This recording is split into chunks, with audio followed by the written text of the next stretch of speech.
गूंगी बहू, सब्जी क्या बनाई है रे? सास ने ऐंठ कर बहू से पूछा। बहू ने जवाब ना दिया। अरे तुझसे ही पूछ रही हूँ, क्या बनाया है आज?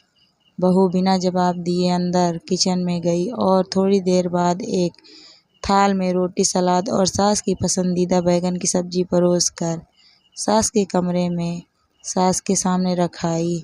उफ, बड़ी अकड़बाज है री, जब पूछा तब बोल ना सकती थी। और ये रोटी किसके लिए परोस गई? मुझे ना खानी ऐसी रोटी, ले जा इसे यहाँ से। सास ने थाल उठाकर बेड के पास टेबल पर रख दी। बहू ने सब देखा मगर कुछ कहे बिना दूसरी थाल लाकर खाने को ढक दिया। दोपहर गुजरी, शाम आई। खाने को देख सास का मन तो ललचा रहा था मगर असली अकड़ तो सास में थी। बहू को इंसान न समझकर कुछ भी अनाप शनाप बोल देने वाली सास बाद में भी बहू से ही अपेक्षा रख रही थी कि बहू आए और सास को जी जी जी करते हुए फिर से अपनी बेइज्जती करवाए। लेकिन इस बार बहू ने तय कर लिया था, अब वह एक चुप रहकर अपने फर्ज निभाएगी और चाहे कुछ भी हो लेकिन मुंह नहीं खोलेगी। देखते देखते रात हो गई। खाना वहीं टेबल पर पड़ा रहा। अब वक्त हो चला था बेटे के घर लौटने का। बेटा अपने काम से रात 9 बजे घर पहुंचा। माँ का कमरा घर का पहला कमरा था और आदर्श बेटा वैसे भी दिन भर की कमाई माँ को सौंप कर ही पानी का गिलास भर पीता। यहाँ माँ उर्फ बहू की सास स्वयं ही अपनी अकड़ में भूखी बैठी, मुंह फुला कर बैठी थी। क्या हुआ माँ? और ये क्या? ये सब्जी तो मेरे टिफिन में भी आई थी। ये तो दिन की सब्जी है, तुमने दिन का खाना अभी तक क्यों नहीं खाया? मैं कोई जानवर हूँ जिसके आगे रोटी पटक कर चले जाती है?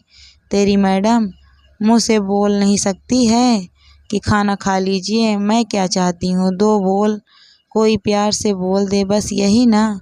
सुबह से 2 बार पूछा उस मैडम को कि क्या बनाया है मगर गूंगी बनी हुई है। उफ, क्या यही सुंदर नहीं जो इतना घमंड है इसे? सास ने बातों को मसाले में लपेट कर परोस दिया। बेटा भी जानता था कि ये आए दिन का किस्सा है माँ का, इसलिए हाँ हाँ करते माँ को बहलाता रहा। लेकिन माँ एक सास भी थी, बहू के झुकाव के बिना कहाँ मानने वाली थी। कचहरी में अब बहू को बुलाया गया। पति, क्या हुआ? आज माँ ने सुबह से खाना नहीं खाया, तुमने पूछा नहीं? बहू ने गर्दन हिलाई और कहा, मैं नहीं बोल सकती। सास का पारा चढ़ गया, तनक कर बोलने लगी, ये देख, इसे क्या फर्क पड़ता है मैं जीऊँ या भूखी मर जाऊँ? इसकी अपनी माँ ने भी यही सब किया होगा तभी ऐसा सीख गई। अब बहू के बर्दाश्त की सीमा पार हो चुकी थी। कोई औरत बिना वजह अपने मायके वालों के खिलाफ कुछ नहीं सुन सकती थी। तो वह भी बोल पड़ी, मेरी माँ को क्यों बीच में लाती हैं आप? उन्होंने क्या बिगाड़ा है आपका? जो कहना है मुझे कहिए, मेरे माँ बाप तक पहुँचने की ज़रूरत नहीं। मैं यहाँ जीती जागती खड़ी हूँ, मुझसे बात कीजिए। ओह, तो तेरे मुँह में ज़बान भी है मेरी बात का जवाब देने के लिए? तो तू सुबह से गूंगी बनी फिर रही थी। गूंगी बनने पर आप ही ने मजबूर किया है। कल शाम आप पड़ोसियों से क्या झूठी शिकायत कर रही थी कि मेरी घर की साफ सफाई नहीं करती, मेरे रिश्तेदारों को नहीं पूछती, अभी तक कोई बच्चा भी ना हुआ, इसे ना जाने कौन बीमारी है। मायके वालों ने भी फ्री फंड में भेज दी, ना दान ना दहेज कोई। कब नहीं पूछा मैंने आपके रिश्तेदारों को? शादी को 1.5 साल भी बीता है लेकिन साल से ऊपर तक तो आपके रिश्तेदार यहीं आते जाते रहते थे। मेरे अकेले के आराम के लिए ही कोई जगह न होती थी। घर में उन्हें अपना कमरा तक सौंप देती थी मैं। अब जब मेहमान इतने दिन, महीने, साल तक आते जाते रहेंगे और हम पति पत्नी आप अलग अलग कमरों में रहना पड़ेगा तो कहाँ से गोद भरेगी मेरी?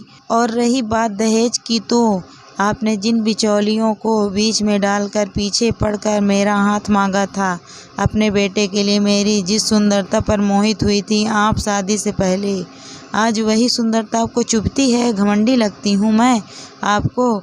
आपके उन बिचौलियों से पूछिए, उन्हीं ने कहा था कि आपके वचन है कि मेरे घर में सामान की जगह नहीं है इसलिए कोई दहेज ना दे, बस बेटी सौंप दे। तो फिर मेरे घर वालों ने मेरे लिए लाखों की फिक्स डिपॉजिट करवाई है। अब यही जवाब मैंने इन्हें कल भी दिया। आप भी यही मौजूद थे पतिदेव जी, तो आपकी मम्मी ने क्या कहा, अपनी मैडम से कह दे कि घर में रहना है तो मुंह पर ताला लगा कर रहे, ज़्यादा पटर पटर की तो मेरे घर से निकल जाए। आपके सामने रोटी का थाल परोस कर जाती हूँ, बिना कुछ कहे तो आप अपने आप को जानवर मानने लगती हैं, लेकिन आप जो आए दिन मेरा तिरस्कार करती हैं, अपने शब्दों से ही मुझे नोच डालती हैं।